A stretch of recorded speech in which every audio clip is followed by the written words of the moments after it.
लूट के इरादे से की गई चूना भट्टा मैनेजर की हत्या। 4 आरोपियों ने दिया था घटना को अंजाम।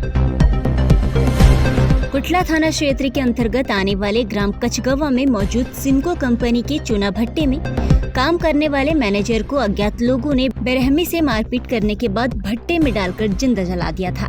इस मामले में मैनेजर की हत्या करने वालों को पकड़ने में पुलिस ने सफलता प्राप्त कर ली है।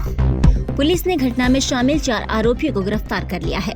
पुलिस अधीक्षक अभिजीत कुमार रंजन इस पूरे मामले से पर्दा उठाते हुए हत्याकांड का खुलासा किया है। पूरे घटनाक्रम में लूट के इरादे आरोपियों ने सिमको कंपनी चूना भट्टा के मैनेजर की पहले बेरहमी से लाठी डंडों से पिटाई की और जब मैनेजर को पूरी तरह से डंडे मारकर घायल कर दिया, तत्पश्चात मैनेजर समनू विश्वकर्मा का तकिए से दम घुट दिया और मृतक के गले में पहनी लॉकर की चाबी निकाली और लॉकर का ताला तोड़कर उसमें से नकदी निकालकर वापस ताला बंद कर चारों आरोपियों ने मिलकर वहीं पर बिछी हुई चटाई और कंबल में लपेटकर साक्ष्य मिटाने के आशय से मृतक समनू विश्वकर्मा की लाश को धधकते हुए चूना के भट्टे में डाल दिया। इस संबंध में प्राप्त जानकारी के अनुसार ग्राम कचगवा में सिमको कंपनी के चूना भट्टे में बड़वारा थाना क्षेत्र के ग्राम मुडेहरा निवासी 55 वर्षीय समनू विश्वकर्मा पिता सुंदरलाल विश्वकर्मा मैनेजर के तौर पर कार्यरत था। कटनी से संवाददाता सुमित पांडे की रिपोर्ट।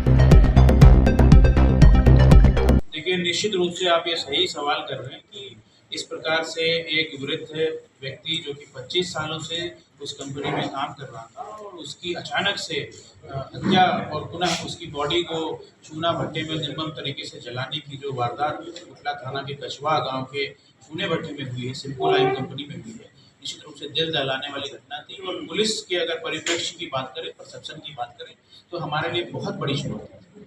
इस चुनौती को हमने और हमारी पूरी टीम ने स्वीकार किया और हमने कुछ ही घंटों में इस वारदात का खुलासा किया है। मैं आपको बताना चाहूँगा कि जो मैनेजर विश्वकर्मा जी थे, जो इस घटना में मृतक हैं, उनके द्वारा हर हफ्ते मजदूरों को पेमेंट किया जाता था और इस बात की जानकारी इन आरोपियों के पास थी। ये जो 4 आरोपी हमने पकड़े हैं, जो कि उसी भट्टे के इर्द गिर्द रहते हैं, सालों से इसके परिवार वाले और ये स्वयं भी उसी भट्टे में काम करके अपना जीवन यापन कर रहे हैं, लेकिन अपनी लालच के कारण, अपनी कहते हैं आपराधिक प्रवृत्तियों के कारण इसने इस घटना को कारित किया है। और मैं आपको ये बताना चाहूँगा कि इन्होंने चोरी करने के उद्देश्य से, विश्वकर्मा जी के तिजोरी में चोरी करने के उद्देश्य से जो पैसे वहाँ पे रखे हुए थे, उसको निकालने के उद्देश्य से उसके कमरे में प्रवेश किया। जब विश्वकर्मा को यह पता चला कि हमारे कमरे में कोई प्रवेश कर गया है, तो वो कमरे में जब अंदर गए तो इन्होंने लगातार उसके ऊपर डंडे से हमला किया, खदेड़ के भी उसको डंडे से पीटा है और उसकी निर्मम हत्या कर दी। हत्या करने के उपरांत विश्वकर्मा जिस बिस्तर पे सोते थे, उसी बिस्तर से इसको लपेट करके उसकी बॉडी को ऊपर चिमनी के पास ले जाकर के, भट्टे की चिमनी के पास ले जाकर के उसको फ्लेम में डाल दिया गया। और जैसा आप सभी को पता है कि उनकी बॉडी जो है क्षत-विक्षत हालत में, अधजली, बिल्कुल जली हुई हालत में हमें प्राप्त हुई थी। मैं आपको बताना चाहूँगा कि इस पूरे घटनाक्रम में हमारी टीम ने बहुत मेहनत की है।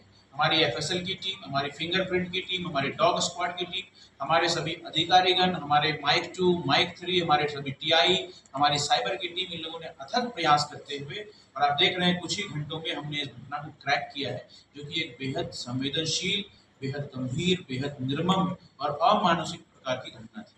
और इस घटना में सफलता प्राप्त करने के लिए, इस घटना में त्वरित कार्रवाई करने के लिए मेरे द्वारा इस टीम को पुरस्कृत किया गया। सर, हत्या का मुख्य कारण चोरी था सर। जैसा मैंने अभी आपको बताया कि विश्वकर्मा जी की तिजोरी में जो पैसे रखे हुए थे, उस पैसे को चोरी करने के उद्देश्य से ही इन बदमाशों ने उनके कमरे में प्रवेश किया था। यद्यपि चूंकि विश्वकर्मा जी को ये जानते थे और चाबी विश्वकर्मा जी के ही पास था, तो ये डिटरमाइंड होके गए थे कि अगर विश्वकर्मा जी ने कॉपरेट नहीं किया तो हम उनकी हत्या कर देंगे। और यही कारण रहा कि जैसे ही विश्वकर्मा जी कमरे में घुसे हैं, उनसे ना तो इन्होंने कोई बात की है, सीधा उनके साथ हाथापाई करके डंडे से उसके ऊपर प्रहार करना शुरू किया और उनकी हत्या कर दी। अपराधियों का